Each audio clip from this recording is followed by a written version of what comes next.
புதிய வருடத்தின் 2026வது வருடத்தின் முதல் மணித்துளிகளிலே வந்திருக்கிறேன்னா ஒரு பாடலோடு கூட இந்த ஆண்டை ஆரம்பிப்போம். கர்த்தர் தாமே பெரிய காரியங்களை நம்ம மத்தியிலே நடப்பிப்பார். அதிகாலை தினம் தேடி முகத்தினில் விழித்திடுவே, புது கிருபை அதை தேடி பாதத்தில் அமர்ந்திடுவே. அதிகாலை தினம் தேடி முகத்தினில் விழித்திடுவே, புது கிருபை அதை தேடி பாதத்தில் அமர்ந்திடுவே. ஆனந்தம் பேரின்பம் என் நண்பரின் பாதத்திலே. ராஜா அல்லேலூயா, என் தேவா அல்லேலூயா. சசக கக கக கக பகரி ரிரி ரிரி ரிரி கசப சா சா சக பசா சா சா சா சக பசா சா. கரங்களை விரித்து கர்த்தரை பார்த்து காலையில் பணிந்திடுவே.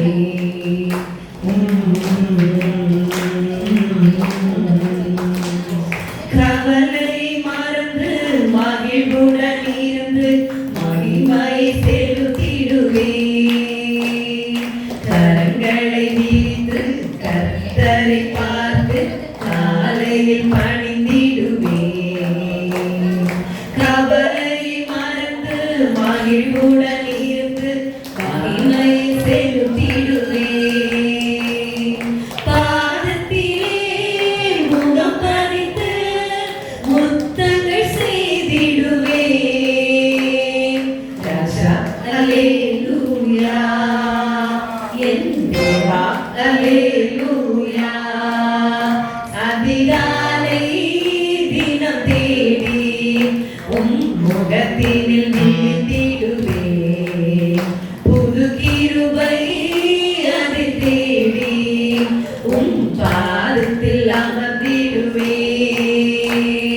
கதிரவன் வரும் கர்த்தரை தேட கண்களும் விழித்திடுவே.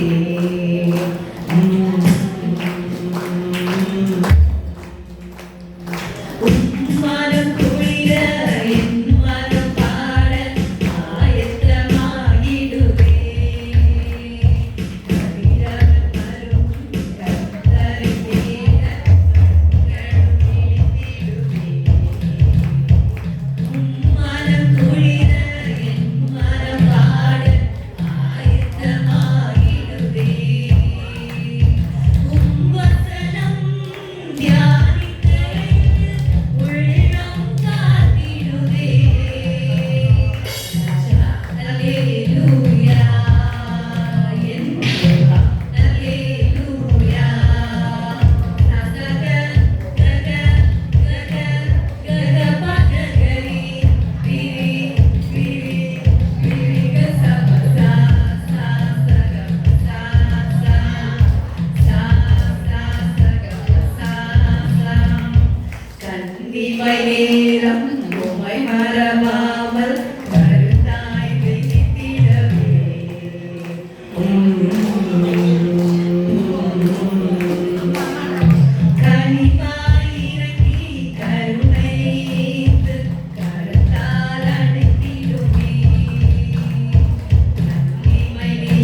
நம்முடைய USA யூனிவர்சிட்டியினுடைய கீழே நம்முடைய ஷாரோன் வேதாகம கல்லூரி இயங்குது. உங்களுடைய மொபைலில் முடிஞ்ச எப்பவுமே 2 செகண்ட் தேவனுக்காக நீங்கள் மொபைலை எடுக்கலாம்.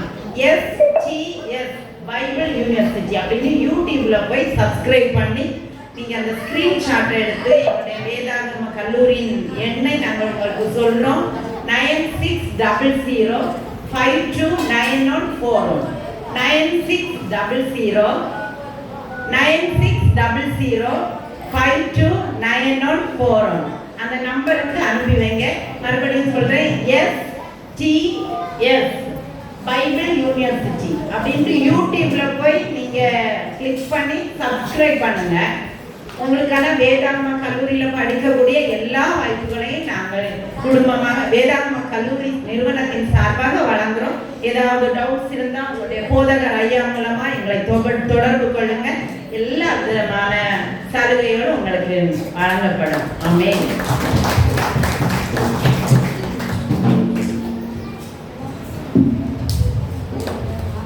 ஹல்லேலூயா. அதிகாலை புது கிருபை, காலைதோறும் அவருடைய கிருபை புதிதாக இருக்கிறது. இப்பொழுது இது ஒரு சாதாரணமான காலை அல்ல, ஒரு புதிய ஆண்டின்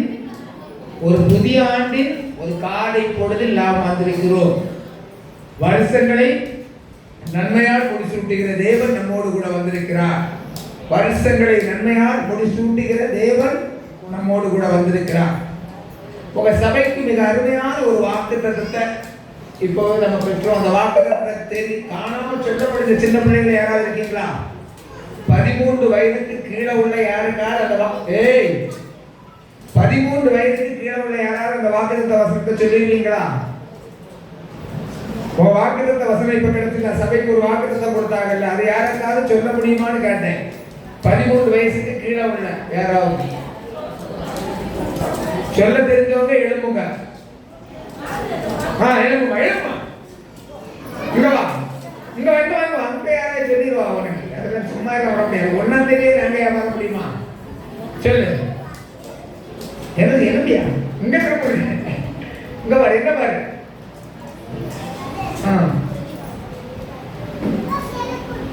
அந்த வாங்கிக்க. ஓகே. ஹalleluya ஹalleluya ஹalleluya. கரெக்டா வைக்க வேண்டாம், மிகச்சரியாக சொல்லிட்டான். ஒரு அருமையான வாக்குத்தத்த வசனத்தை தேவன் உங்களுக்கு இந்த நாளில் தந்திருக்கிறார். இந்த வாக்குத்தத்த வசனம் உண்மையாகவே உங்க வாழ்க்கையில கிரியை நடத்தியும் அதை ஒரு பிள்ளை உங்களுக்கு மத்தியில சொல்லி ஒன்று பண்ணுவோம். நம்ம ஞாயிற்றுக்கிழமை ஆராதனைக்கு எழுதி நின்று சங்கீதம் வாசிப்போம், அப்படித்தானே?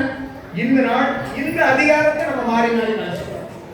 யார் அதிகாரத்தை? ஏசாயா 60ஆம் அதிகாரத்தை நாம் மாறி மாறி இப்போது வாசிப்போம். முதல் வசனத்தை நான் வாசிப்பேன், 2வது வசனத்தை நீங்க வாசிக்கணும். அந்த சங்கீத அளவுல 3வது வசனத்தை நானும், அப்படி நானும் வாசிக்கணுமா? முதல் வசனத்தை வாசிக்கணும், நீங்க 2வது வசனத்தை வாசிங்க.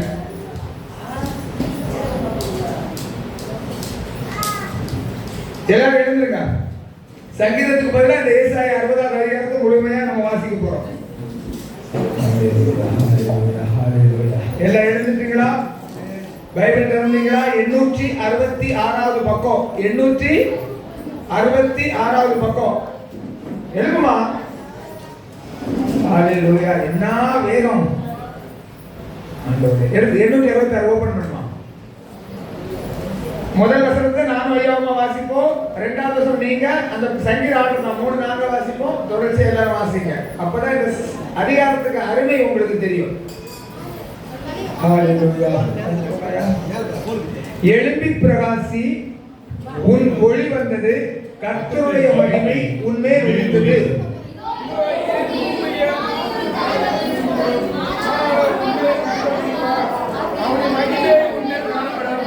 உன் வெளிச்சத்தினிடத்துக்கு தியானிகளும், உதிக்கிற உன் ஒளிகளிடத்துக்கு ராஜாக்களும் நடந்து வருவார்கள்.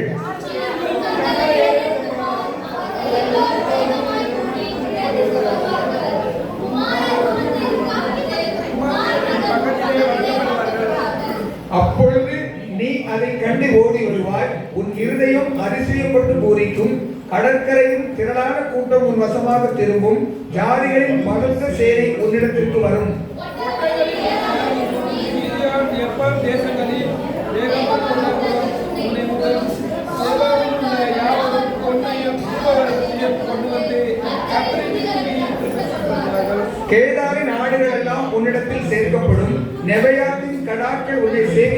அங்கீகரிக்கப்பட்டதா என் பலிபீடத்தின் மேல் ஏறும், என் மகிமை ஆலயத்தை மகிமைப்படுத்துவேன்.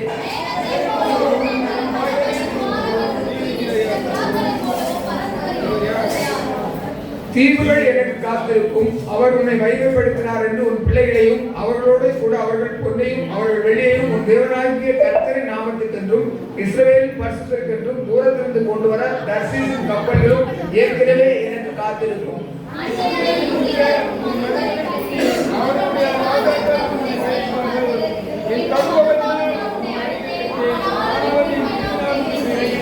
உன்னிடத்துக்கு ஜாதிகளின் பலத்த சேனையை கொண்டு வரும்படிக்கும் அவருடைய ராஜாக்களை அழைத்து வரும்படிக்கும் உன் வாசல்கள் இரவும் பகலும் பூட்டப்படாமல் எப்பொழுதும் திறந்திருக்கும்.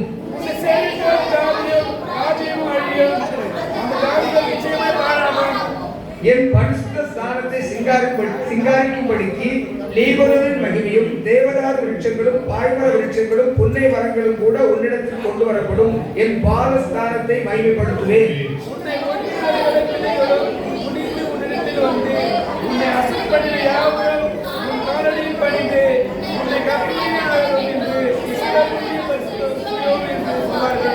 நீ நெகிழப்பட்டதும் கைவிடப்பட்டதும் ஒருவரும் கடந்து நிலவாததுமாய் இருந்தால், ஆனாலும் உன்னை நித்திய மாட்சிமையாகவும் தலைமுறை தலைமுறையாயிருக்கும் மகிழ்ச்சியாகவும் வைப்பேன்.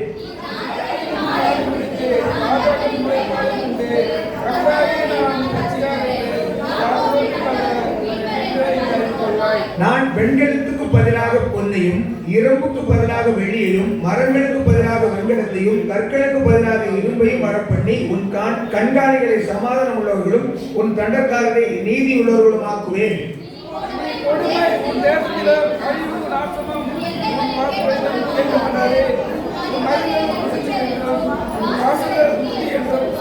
இனி சூரியன் உனக்கு பகலிலே வெளிச்சமாயிராமலும் சந்திரன் தன் வெளிச்சத்தால் உனக்கு பிரகாசியாமலும் கர்த்தரே உனக்கு நித்திய வெளிச்சமும் உன் தேவனே உனக்கு மகிமையுமாயிருப்பார்.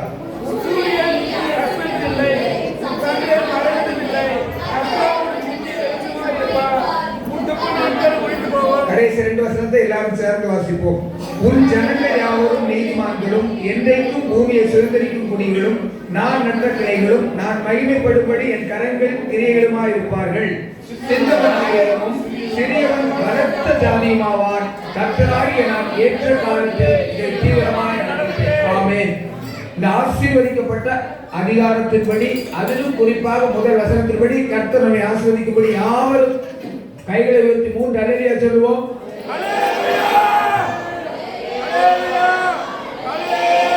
அப்படியே உட்காருங்க. வேகமாய் ஒரு சிறு செய்தியை கேட்டு நம்ம கடந்து போக இருக்கிறோம். இந்த செய்திக்கு முன்பாக ஒரு 3 ஆண்கள் எழுப்பி அந்த சின்ன ஒரு வசனம் கிடைச்சல அதை மாத்திரம் எழுப்பி ஒரு வாசிக்கலாம். யாராவது 3 பேர் ஒரு சின்ன வசனத்தை கொடுத்தவங்களே அதை எழுப்பி வாசிக்கலாம். சாட்சி சொன்னது மாதிரி இருக்குதாங்க கையில சாட்சி சொன்னது மாதிரி எதை கணக்கில் எடுத்துக்கிடுவோம். கையில கொடுத்த வசனம் எடுத்து எழுதி வாசிங்க.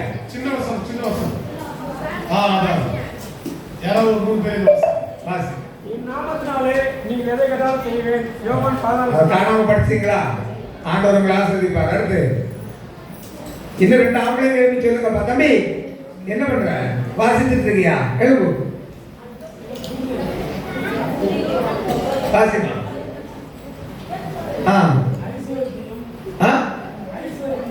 ஐஸ்வர்யத்தையும் சம்பத்தையும் கனத்தையும் உனக்கு தருவேன். யார் சொல்றான்? ஆண்டவர் உங்களை பார்த்து சொல்றாரு. சரியா? தகுதி இல்லாதவர்களை தகுதிப்படுத்தி கொடுப்பார். உட்காருங்க. ஒருத்தர் கூட வாசிங்க. நீ வாசிக்கப்பா. வசமே எடுக்கலையா? அந்த டப்பாரு இருக்கு.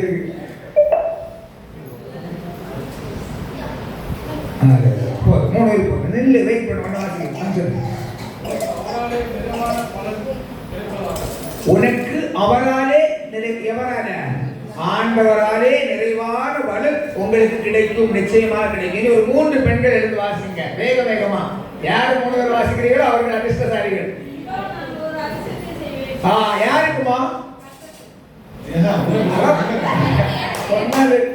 உங்களுக்கு தேவாருமா? உங்களுக்கான ஒரு அதிசயத்தை செய்வார். விசுவாசிக்கிறீங்களாமா? விசுவாசித்தா மட்டும்தான் காண முடியும்.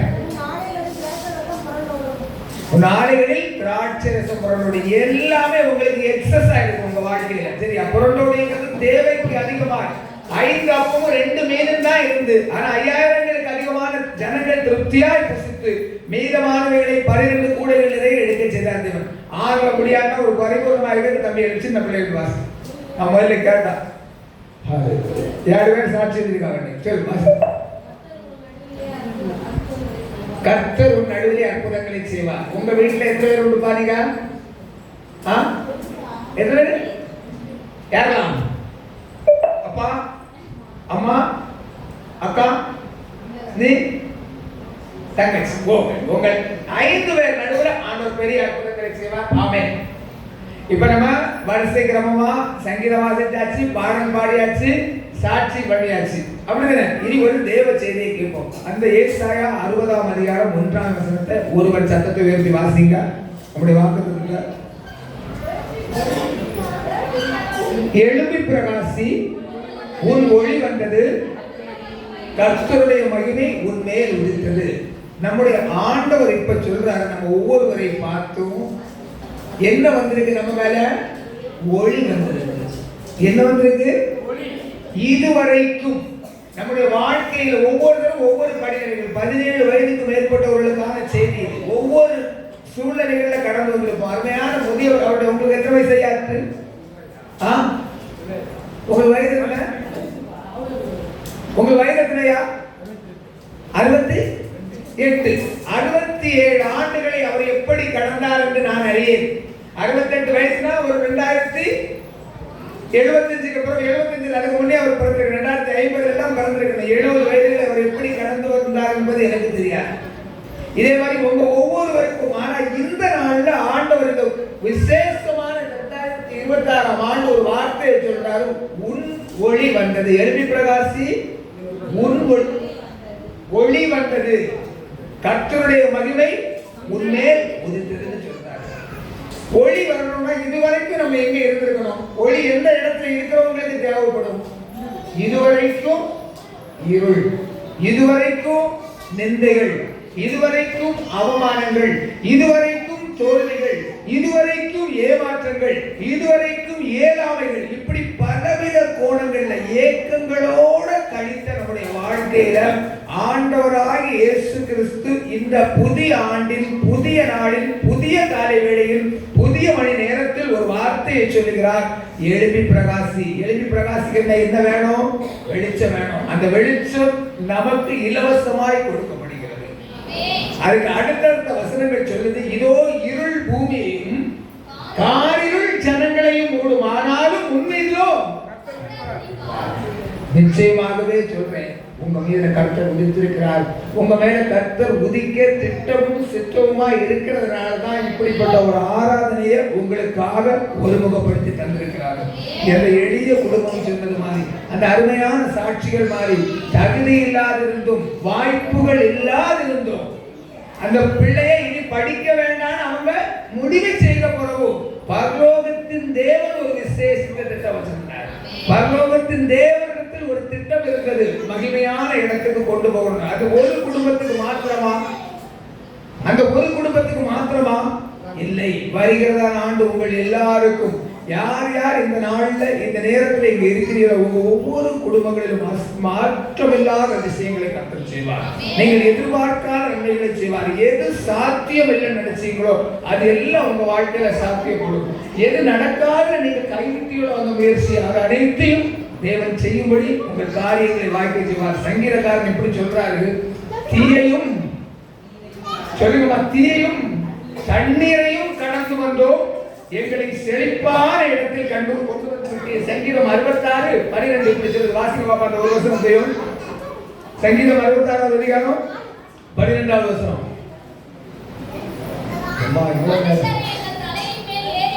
மனுஷரை எங்கள் தலையின் மேல் ஏறி போக பண்ணினீர், தீயையும் தண்ணீரையும் கடந்து வந்தோம். அந்த வசனத்துக்கு முதல் பகுதி எப்படி சொல்றது? மனுஷரை எங்கள் தலையின் மேல் ஏறி போக பண்ணினீர். நம்ம வாழ்க்கையில சம்பந்தமே இல்லாதவர்கள், தகுதியே இல்லாதவர்கள், ஒரு விதத்துல கூட நமக்கு முன்பு நிற்க தகுதியற்றவர்கள் கூட நம்மளை நிறுத்தி வச்சு கேள்வி கேட்கறது மாதிரி சூழ்நிலையை நம்ம வாழ்க்கையில கடந்து நம்ம எல்லாரும் கடந்து வந்திருப்போம். நம்ம அவமானப்படுற சூழ்நிலை உருவாகிறது. ஏன்னா அந்த வசனம் அப்படிதான் சொல்லுது, மனுஷரை எங்கள் தலையின் மேல் ஏறி போக பண்ணுதீர்கள். அவருடைய அதிகாரிகளுக்கு வழிகள் நம்முடைய தலையின் மேல் இருக்கிற மாதிரி சில சூழ்நிலைகளை தேவன் அனுமதிச்சார். அவரால் விசேஷமாய் அழைத்து தெரிந்து கொள்ளப்பட்ட யோசேப்பு ஒரு நாள் எகிப்தில இருந்த சிறைச்சாலையில் இருந்தார். 6000 ஆண்டுகளுக்கு முன்பாக அந்த சிறைச்சாலையை நீங்க கற்பனை பண்ணி பார்த்தா உங்களுக்கு தெரியும். இன்றைக்கும் ஆப்பிரிக்கா, அதாவது பாரத் ஆசியா கண்டங்களில் உள்ள சிறைச்சாலைகளில் அடிமையாக ஒருவர் இருந்தா அங்க வெளிச்சமே இருக்காது. இன்னைக்கு எப்ப கிபி 2025, அப்ப கிறிஸ்துவுக்கு முன்பு 2000 ஆண்டுகளுக்கு முன்பு அந்த சிறைச்சாலை அது அடிமையாக ஒப்புக்கொடுக்கப்பட்ட அந்த யோசேப்பு இருந்த அந்த சிறைச்சாலை எப்படி இருக்கும்னு உங்க கற்பனையில யோசிச்சு பாருங்க. அவர் அந்த இருண்ட சிறைச்சாலையில் அடைக்கப்பட்டிருந்தார். ஒரு நாள் வந்தது, ஆண்டவர் முன்குறித்த ஒரு நாள் வந்தது. அன்றைக்கு அந்த யோசேப்பிலே ஒரு வெளிச்சம் வந்தது. இந்த வசனம் போல எழும்பி பிரகாசி உன் ஒளி வந்தது என்று.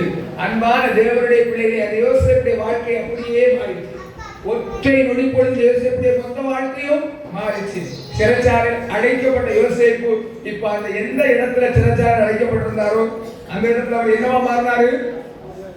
அந்த இடத்துல அந்த தேசத்துக்கு அவர் அதிபதியாய் மாறினார். அந்த தேவன் இன்று நம்ம மத்தியில வந்து சொல்றாரு, நீங்க அனைவரும் எழுதி பிரகாசிங்க, உங்க வாழ்க்கையில் பெரிய காரியங்களை செய்வீங்க. நீங்க விசுவாசித்தால். அருமையான ஐயா ஒரு நாள் மருத்துவமனையில் இருந்தாரு. என்னன்னு தெரியாது, என்ன விளையணும்னு அவருக்கு தெரியாது. ஐயா என்ன பிரச்சனை, அவரை சுத்தி என்ன நடக்குதுன்னு அவருக்கு தெரியாது. நாங்க போய் பார்த்தா நாங்க யாருன்னு தெரியாது. அவருக்கு மனைவி யாருன்னு தெரியாது. உண்மை தானையா? அந்த நாள் அப்படிதான் உண்மையா? அவருக்கு மனைவி யாரு, அவருக்கு பிள்ளைகள் யாரு, அவரை சுற்றி யார் யார் நிற்கிறா, ஒன்றுமே அருமையான இந்த ஐயாவுக்கு தெரியாது.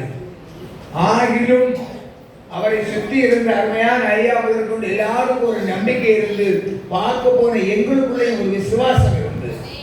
இப்படிதான் ஒரு நாள்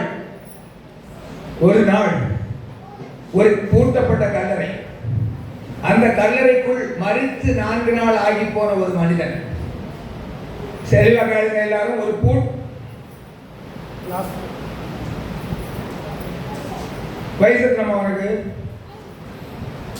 ஒரு பூட்டப்பட்ட கல்லறை, அந்த கல்லறைக்குள் மரித்து 4 நாள் ஆகி போன ஒரு மனிதன். அந்த இடத்தில் ஒருவர் வருகிறார். அந்த கல்லறையில் கல்லை மாற்றி போடுங்கள் என்று சொல்லுகிறார். அங்கு ஒருவர் நிற்கிறார், அந்த மரித்தவருடைய சகோதரி. அந்த சகோதரி சொல்றார், கல்ல போடுறதுனா என்ன ஆகும்? உண்மையா நாருமா இல்லையா? கல்ல போடுறதுனா நாருமா இல்லையா? நாரும். யாம் அந்த மனிதன் மரித்து 4 நாள் ஆகி 4 மணி நேரம் ஆனாலே நார துவங்கிடும். உண்மைதானங்க? 4 மணி நேரம் அதற்குரிய பக்குவத்தை நம்ம படுத்தாம ஒரு உடலை வச்சிருந்தா நார ஆரம்பிச்சிடும். இங்கேயோ 4 நாள் ஆகிட்டு. எத்தனை நாள் ஆகிட்டு? 4 நாள் ஆகிட்டு. சொன்னவா யாரு? சொந்த சகோதரி. தன்னுடைய சகோதரி எப்பவும் தான் கூடவே இருக்கணும், தன் கூடவே வாழணும், தனக்காகவே வாழணும், தானும் தன் சகோதரனுக்காகவே வாழணும்னு நினைத்த சகோதரி இப்ப அவன் நாரி போவான். ஏன்னா பிராக்டிகலான உண்மை தானமா? இந்த உலகத்துல நம்ம உறவுகள் கூட சில நேரம் நம்முடைய நிலைமைகள் சரியில்லாமல் போகும்போது நம்மள இனி கிட்ட வச்சிருந்தா நாரிரும். ஏன்னா இவங்க அதுக்குள்ள தகுதி இல்லை, நம்ம இவர்களோடு வாழ்வதற்குள்ள தகுதி இல்லை, நம்மளை ஒதுக்கி ஓரம் பண்ணலாம். ஆனாலும் ஒருபோதும் நம்மளை ஒதுக்காத ஒருவர் நம்மோடு உண்டு. நம்ம வாசித்த இந்த வசனம் போல அந்த லாசருவின் கல்லறை அண்டையில் அன்னைக்கு வந்தது இயேசுவாகிய ஒளி.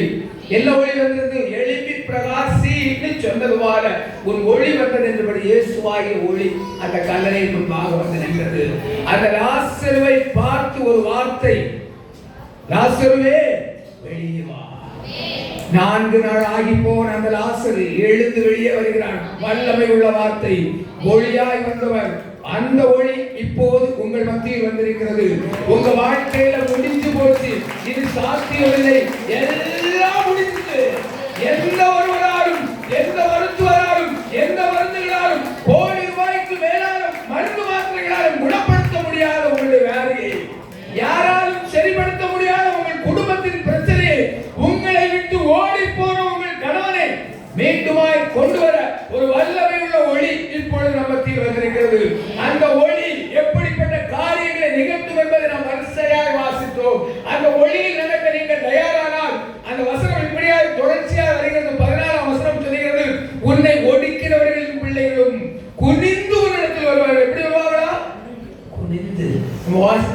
சொல்லுது, ஒண்ணு ஒடுக்கிறவர்கள் பிள்ளைகளும் தகுதி இல்ல, வீடு வீணான குடும்பம் வீணான உறவுகள் உங்களை ஒடுக்கி இருப்பாங்களா, அவங்க உங்க முன்னே நிமிர்ந்து வர முடியாதபடிக்கு ஆண்டவர் செய்வார்.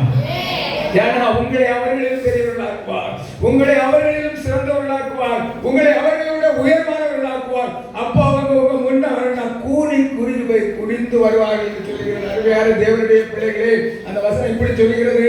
அந்த வசனம் அருமையாக சொல்லும், உன்னை அசத்து பண்ணின யாவரும் உன் காலடியில் பணிந்து. உங்களை மதிக்காம போனவங்க உங்க காலடியில் வந்து பணிகிற நாள் வரும்.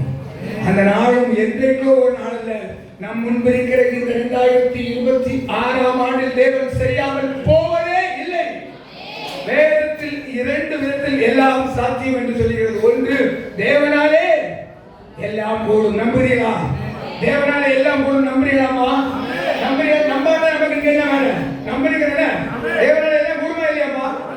வெச்சூர் மாதிரி இருந்து பதில் இருக்குமா? தேவனாலே எல்லாம் கூடும். இங்க இருக்கிற எல்லாரும் 13 வயதுக்கு மேற்பட்ட அத்தனை பேருக்கும் தெரியும் தேவனாலே எல்லாம் கூடும். அதே வேதம் இன்னொன்றையும் சொல்லுகிறது, விசுவாசிக்கிறவனுக்கு எல்லாம் கூடும். தேவனாலே எல்லாம் கூடும். உண்மைதான். அதே வசனம் தான், அதே வேதம் தான் சொல்லுது, அதே இயேசு கிறிஸ்து தான் சொல்றாரு, விசுவாசிக்கிறவனுக்கு எல்லாம் கூடும். நீங்க விசுவாசிச்சா இது 2046 அல்ல, 2026 நடக்கும். உன்னை ஒடுக்கிறவர்களின் பிள்ளைகளும் உன்னை ஒடுக்கிறவர்களின் பிள்ளைகளும் படித்து குனிந்து உன்னிடத்தில் வருவார்கள். நீங்க அதுக்கு ஒண்ணு மாத்திரம் செய்யணும், வேற ஒண்ணு செய்யாத விசுவாசிக்கணும். கண்மூடித்தனமாய் ஆண்டவரை விசுவாசிக்கணும், கண்மூடித்தனமாய் ஆண்டவரை விசுவாசிக்கணும். யோசேப்பு வெளியேறப்பட்ட முதல்ல அதே யோசேப்பு தான் வரேன். யோசேப்புக்கு ஒரு விசேஷ தரிசனம் இருந்தது. அவருடைய சகோதரர் எல்லாரும் சேர்ந்து நாங்க ஒண்ணு கும்பிடுற மாநாடு கேட்டு எங்க போட்டாங்க, ஒரு குடியில தூக்கி போட்டாங்க. இப்போ சகோதரர்கள் எல்லாம் மாறி மாறி பேசுறாங்க. என்ன பேசுறாங்க? என்ன பேசிக்கொள்கிறாங்க? நம்ம அவனை கும்பிடணும்னு சொன்னான். இப்ப குடியில தூக்கி போடாம அவனாக்கும் நம்மளை கும்பிட்டது. யோசேப்பு என்ன சொல்லியிருப்பான்னா, என்ன விட்டு கும்பிட்டுருப்பாங்க. அவனாக்கும் நம்மளை கும்பிட்டாங்க. அதோட முடிஞ்சுட்டாங்க. அதோட முடிஞ்சதா? இல்லை. என் தேவன் பெரியவர், என் தேவன் உயர்ந்தவர், என் தேவன் சிறந்தவர். உனக்காக ஒரு தரிசனத்தை வச்சிருந்தா, உனக்காக ஒரு திட்டத்தை வச்சிருந்தா, அதை எத்தனை சகோதரர்களும் எத்தனை எதிரிகளும், அவர்கள் 12 பேர் இல்ல, அவர்கள் 7 பேர் இல்ல, அவர்கள் 70 பேர் இல்ல, 7 கோடி பேர் இருந்தாலும் அத்தனை பேரை முன்கொண்டு ஜெயிக்க வைப்பாங்க. ஒரு திருநாள் வந்தது யோசேப்புடைய வாழ்க்கையில. இந்த எல்லாரும் போய் யோசேப்புடைய காலை விழுந்தாங்களா? என் தேவன் பெரியவர். உங்களுக்காக வைத்திருக்கிற தரிசனங்களை யாருக்காகவும் மாற்ற மாட்டார்கள். எவர் ஒருவருக்காகவும் மாற்ற மாட்டார்கள். அமெரிக்காவின் அதிபரே வந்து எதிராக இருந்தாலும் என் தேவன் செய்கிறதை செய்து முடிப்பார்கள். இஸ்ரவேல் ஜனங்கள் புறப்பட்டு போனது இயற்கையான செங்கடல் முன்ன, இயற்கையோட பெரிய சதி திட்டங்களோடு பின்னால பார்வோரின் செய்திகள். யோசிச்சு பாருங்க, ஒரு நிமிஷம் கற்பனையில கொண்டு வாருங்க. நடுவுல தேவனால் அழைக்கப்பட்ட இஸ்ரவேல் ஜனங்கள், முன்ன நீதியும் தாண்டியும் கடக்க முடியாத செங்கடல். அவர்கள் தனி மனிதர் அல்ல, ஒவ்வொருவரோடும் குழந்தைகளும் பிள்ளைகளும் குடும்பங்களும் குட்டிகளும். யோசிச்சு பாருங்க, உங்க குடும்பத்தை நீங்க கற்பனை பண்ணிடுங்க. எல்லாருடைய சின்ன பிள்ளைகளுக்கு பெரிய பிள்ளைகள் வர, பலதரப்பட்ட பிள்ளைகள். பின்னால ஓடி தப்பிடலாம். அங்க யார் வாரா? பார்வோன் தன்னுடைய நரசன்யங்களோடு வாரா. இன்றைக்கும் உங்க வாழ்க்கையில் அப்படிதான். ஒரு பக்கம் மனிதர்களுடைய நெருக்கம், மனிதர்கள் உங்களை முன்னேறி செல்ல விடாம உங்களை துரத்துறாங்க. உங்க குடும்பத்தில் நிகழ்ந்த நிகழ்வுகள் நிமித்தம் அவமானங்கள் உங்களை துரத்துது. யாரும் முன்னேறி என்று பேச முடியாத சூழ்நிலை. நம்ம எப்படி ஒரு 10 ஆண்டுகளுக்கு முன்பாக எல்லாத்தையும் சகஜமா பேசணும் பழகணும், அதே மாதிரி இப்ப நம்மளால முடியல. இவர்கள் நம்மை குறித்து கேள்விப்பட்டிருப்பார்களோ, நம்மை குறித்த தவறான விஷயங்களை குறித்து இவர்கள் காதுகளுக்கு செய்தி போயிருக்குமோ, நமக்கு அவமானங்களை குறித்து இவங்க அறிந்திருப்பார்களோ. இப்படி உள்ள நிலைகள். இனி ஒரு பக்கம் சாத்தான் நமக்கு எதிராக, ஒரு பக்கம் சாத்தான், ஒரு பக்கம் மனிதர்கள். ஒன்றுமே செய்ய முடியாத சூழலில் நினைக்கிறீர்களா? என கண்பார்களே இல்ல. இந்த காலங்களுக்கு முன்பாக தேவனால் அழைக்கப்பட்ட இஸ்ரவேல் ஜனங்களுக்கு எப்படி அந்த நிலைமை இருந்ததோ அதே போல இன்றைக்கு உனக்கு இருக்கிறதா நினைக்கிறியா? காற்றவர் செங்கடலை பிளப்பாருங்க. அது இயற்கைக்கு மேலானது, இந்த பிள்ளைகள் பாருங்க மாதிரி சூப்பர் நேச்சுரல். என்ன பாருங்க, சூப்பர் நேச்சுரல் பவர். அது என்ன பவர்? சூப்பர் ஆண்டவர் செங்கடலை பிளந்து போக வச்சு அருமையான இஸ்ரவேல் ஜனங்களை நடத்துவது மாத்திரமல்ல, எதிராக என்ற பார்வோரின் சேனைகளை மதிலே செங்கடல்ல அமிழ்த்தும் போட்டார். இந்த தேவன் பெரியவர், இந்த தேவன் பெரியவர். உங்களுக்கு வந்திருக்கிற இந்த ஒளி சாதாரணமானதல்ல. உங்களிடத்திலிருந்து வந்திருக்கிற இந்த ஒளி சாதாரணமானதல்ல. ஆதியாகமம் 1ஆம் அதிகாரம் 3ஆம் வசனத்தில் துவங்கின அந்த ஒளி. ஆதியாகமம் 1ஆம் அதிகாரம் 3ஆவது வசனத்தை வாசிக்க பாப்போம், உங்களுக்கு தெரியும். தேவன் வெளிச்சம் உண்டாக கடவுள் என்றார். எங்கிருந்து வந்திருக்க இந்த ஒளி? தேவனிடத்திலிருந்து. எப்ப? பூமியை உண்டு பண்ணின அந்த ஆதி நாட்களில் அப்போது ஏற்படுத்தப்பட்ட ஒளி. அந்த ஒளி மீண்டுமா நீங்கள் பார்த்தால் லூக்காவோட வரும். அந்த ஒளி நம்ம மத்தியில் வந்திருக்கு. சுடரொளி பட்டயமாய் இல்ல, நல்ல ஒரு நட்சத்திரமாய். இயேசு கிறிஸ்து பிறந்த போது யோசியர்களும் சாஸ்திரிகளும் தேடி நடந்த போது ஒரு நட்சத்திரம் அவர்களுக்கு வழிகாட்டினது. என்ன வழிகாட்டுச்சு அவர்களுக்கு? ஒரு நட்சத்திரம் வழிகாட்டினது. அந்த ஒளி இப்போது உங்கள் ஒவ்வொருவருடைய மேலும், உங்கள் ஒவ்வொருவருடைய மேலும் வந்திருக்கு. இது சாதாரணமாய் அகன்று போகிறது இல்ல. எந்த சத்துருவாலும் அணைக்க முடியாது, எந்த தீய சக்தியாலும் இந்த ஒளியை மாற்ற முடியாது. உங்க வாழ்க்கையில வந்திருக்கிற இந்த ஒளி உங்களை பிரகாசிக்க செய்யும். உங்க வாழ்க்கையில வந்திருக்கிற இந்த ஒளி உங்களை ஜெயிக்க வைக்கும். உங்க வாழ்க்கையில வந்திருக்கிற இந்த ஒளி உங்களை எல்லா இருள் அனுபவங்களை மாற்றும். இருளாகிய பிசாசுடைய அத்தனை கிரியைகளை உடைத்தெறிந்து பெரிய காரியங்களை செய்யும்படி, மகத்தான காரியங்களை செய்யும்படி வேதம் இப்படி சொல்லுகிறது. எளியவனை புழுதியிலிருந்து எடுத்து, யார? எளியவனை புழுதியிலிருந்து எடுத்து சிறியவனை குப்பையிலிருந்து உயர்த்தி. அதான் முதல்ல சொன்ன நம்ம ஆண்டவர் சேர்ந்த எல்லாம் மேஜிக் மூமெண்ட்ஸ், எல்லாம் மேஜிக் மூமெண்ட்ஸ். நம்ம ஐயா சொன்னாரு 3 ரூபாய் அதிகமாய் சாப்பிட்டதுக்காக. எவ்வளவு? இது 3 கோடி வருஷத்துக்கு முன்ன நடந்ததே இல்லை. 20 வருடங்களுக்கு முன்பு நடந்த நிகழ்ச்சி. எவ்வளவுயா? 15 வருஷத்துக்கு. சரி, 20 வைப்போம். 20 ஆண்டுகளுக்கு முன்பாக 3 ரூபாய் அதிகமாக சாப்பிட்டதுக்காக அவமானப்படுத்தப்பட்ட, என் பதவியிலிருந்து நீக்கப்பட்ட அந்த ஐயா இன்றைக்கு 15 லட்சம் ரூபாய்க்குள்ள வாகனத்தில் பவனி செல்கிறார். இந்த ஊரில், இந்த பகுதியில், இந்த பிரதேசத்திலும் அவரை தெரியாதவர்கள் ஒருவரும் இல்லை. அவரை அநேகர் கும்பிடுவதற்கும் வணங்குவதற்கும் தயாராய் என் தேவன் மாற்றினார். அவர் எளியவனை புழுதியிலிருந்து எடுத்து சிறியவனை குப்பையிலிருந்து உயர்த்தி அவனை பிரபுக்களோடும் ஜனங்கள் அதிபதிகளோடும் உட்கார பண்ணுகிற தேவன். அந்த திருநாள் உங்கள் ஒவ்வொருடைய வாழ்க்கையில் வருங்க. நான் மீண்டும் சொல்றேன், ஒன்னே ஒன்று செய்யணும், விசுவாசிக்கிறோம். வேற உங்களுக்கு ஒண்ணுமே செய்யணும். நான் சொல்லுவேன், சாத்தியம் இல்லாததை சாத்தியமாக்குகிறவன், அசாத்தியங்களை சாத்தியமாக்குகிறவன், இல்லாதவைகளை இருக்கிறவைகளை போல நினைக்கிறவன். கண்மூடித்தனமா நம்புங்க, கண்மூடித்தனமா நம்புங்க. உங்களுக்கு என்ன இல்லையோ அதை தேவன் செய்வாரு. எது முடிஞ்சு போச்சுன்னு நினைக்கிறோம் அங்க திரும்ப எழுப்பப்படுவாரு. ஈசா என்னும் அடி மரத்திலிருந்து ஒரு துளிர் தோன்றினது உண்மையானால் அந்த துளிர் உங்களை வாழ வைக்குங்க. பட்டு போச்சுன்னு நினைக்கிற வாழ்க்கை மீண்டும் எழுப்போம். முடிச்சு போச்சுன்னு நினைக்கிறேன், அது மீண்டும் கட்டி எழுப்பப்படும். தீர்ந்து போச்சுன்னு நினைக்கிற அங்க இருந்து உருவாகும். அவர் கண்மலையை தண்ணீர் தடாகமாகும், கற்பாறைகளை நீரூற்றுகளாகவும் மாற்றுகிறவர். எப்படிங்க? கண்மலையை தண்ணீர் தடாகமாகவும் கற்பாறை நீரூற்றுகளாகவும் மாற்றுகிறார். அதாவது ஆண்டவருடைய சேவை எல்லாம் மேஜிக் மூமெண்ட்ஸ் தான். எல்லாமே மேஜிக் மூமெண்ட்ஸ் தான். அதான் எல்லாமே அசாத்தியங்கள் தான். அவை அனைத்தையும் சாத்தியங்களாக்குவார். வேதம் இன்னொன்றையும் சொல்லுகிறது, அவர் இல்லாதவைகளை இருக்கிறவைகளை போல நினைக்கிறவர். எப்படிங்க? இல்லாதத இருக்கிற, அதாவது அவர் அவ்வளவு மேஜிக் தான் பண்ணுவார். எல்லா மேஜிக் மூமெண்ட்ஸ் நீ விசுவாசிக்கணும், கண்மூடித்தனமா விசுவாசிக்கணும். சாத்தியம் இல்லாத விசுவாசிக்கணும், சத்து 4 நாளான விசுவாசிக்கணும், இல்லாம போனாலும் விசுவாசிக்கணும், முடிஞ்சு போனாலும் விசுவாசிக்கணும், தீர்ந்து போனாலும் விசுவாசிக்கணும். இல்லாதவைகளை இருக்கிறவைகளை போல நினைக்கிறவர். எப்படிங்க? இல்லாதவைகளை இருக்கிறவைகளை போல நினைக்கிறவர். என் அருமையான ஆண்டவர், என் அன்பு தேவன் இந்த பூமியில் அனைத்தையும் அப்படிதான் செய்வார்கள். அவர் வித்தியாசமான தேவன். இந்த ஊழியம் செய்து வந்த நாட்கள்ல ஒரு நாள் 5000க்கும் அதிகமான ஜனங்கள், 5000 புருஷர்கள்னா 10,000 பெண்கள் இருந்துப்பாங்க. உண்மை என்ன? 15,000க்கும் அதிகமான ஜனங்கள். இவர்கள் 15,000 பேர் இருந்தால் 2 பிள்ளை வச்சு பார்த்தாங்க, அது ஒரு 30,000. 50,000 சக்திகளுக்கு ஒரு 50,000 ஜனங்கள். அங்க அவர்களுக்கு இருந்தது 5 அப்பமும் 2 மீனும். என்ன? 5 அப்பமும் 2 மீனும். இல்லாதவைகளை இருக்கிறவைகளை போல் அழைக்கிற என் தேவன், இல்லாதவைகளை இருக்கிறவைகள் போல அழைக்கிற என் தேவன் ஆசீர்வதித்து கொடுத்த போது மாத்திரமல்ல, மீதமானவைகளை 12 கூடைகளை எடுக்க செய்த தேவன் இன்று நம்ம மத்தியில் கடந்து வந்திருக்கிறார். ஒளியார் உங்க வாழ்க்கையில இனி ஒன்றும் குறைவில்லை. உங்க வாழ்க்கையிலே ஒன்றும் குறைவில்லை. இதுவரை இருந்த எல்லா குறைவுகளும் நிறைவாய் மாறுகிறது. கர்த்தர் மகத்துவமானவைகளை உங்களுக்காய் செய்கிறார். அந்த வசனம் நம்முடைய அருமையான அதிகாரம் இப்படியாய் முடிகிறது.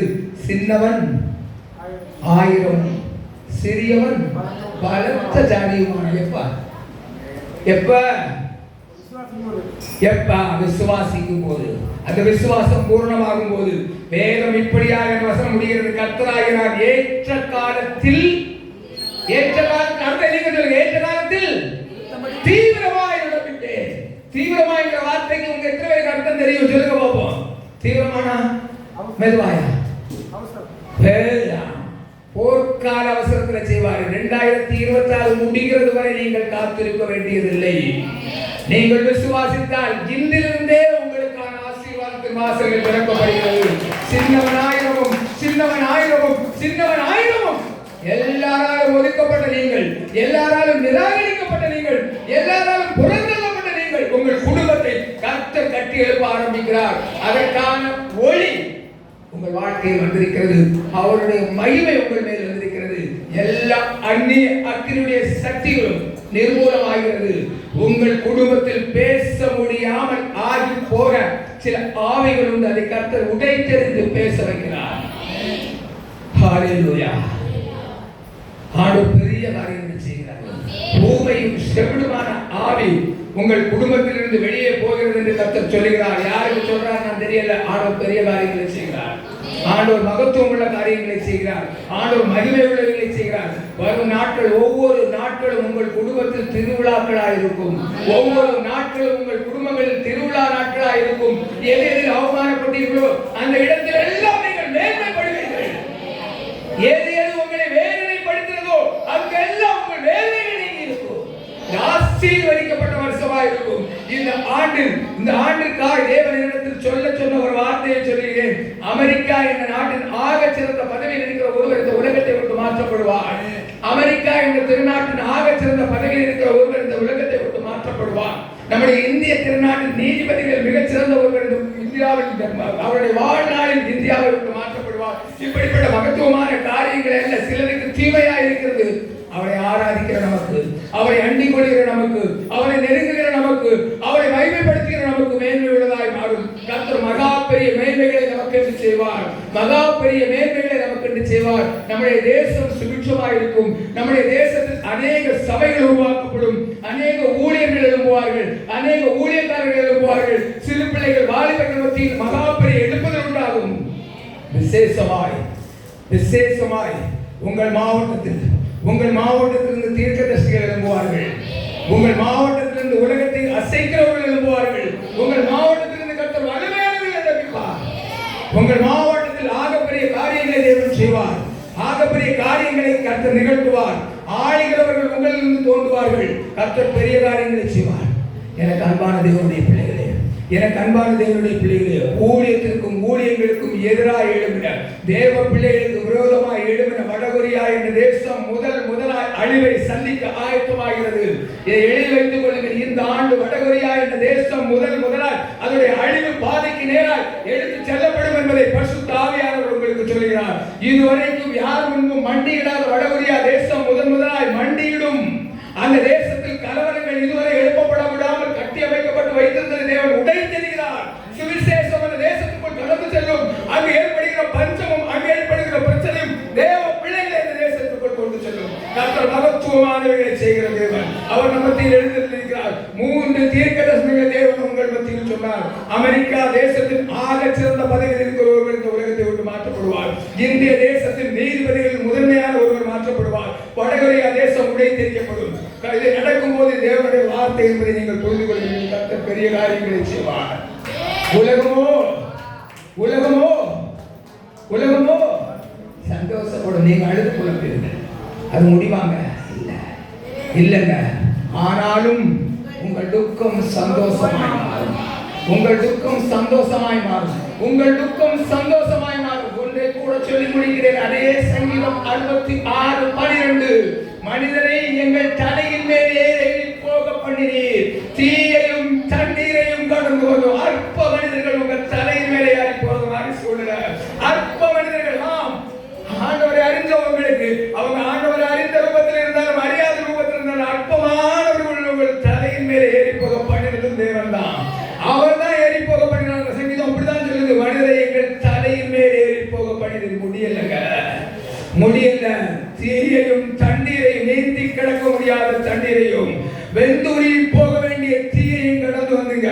இப்போ உங்களை செழிப்பான இடத்துல, இப்போ உங்களை செழிப்பான இடத்துல கொண்டு வந்திருக்காங்க. உங்க மேல ஒரு ஒளி வந்திருக்கு. இனி எந்த இருள் ஆதிக்கங்களையும் உங்களையோ உங்கள் குடும்பங்களையோ நெருங்க முடியாது. இந்த சபையிலிருந்து கிளை சபைகள் தோன்றும். கர்த்தர் பெரிய காரியங்களை செய்வார். இந்த அருமையான ஊழியக்காரரை கொண்டு இன்னும் 3 சபைகளை இந்த வருடத்துக்குள் கட்டுப்படியாக தேவன் ஆசீர்வதிப்பார்.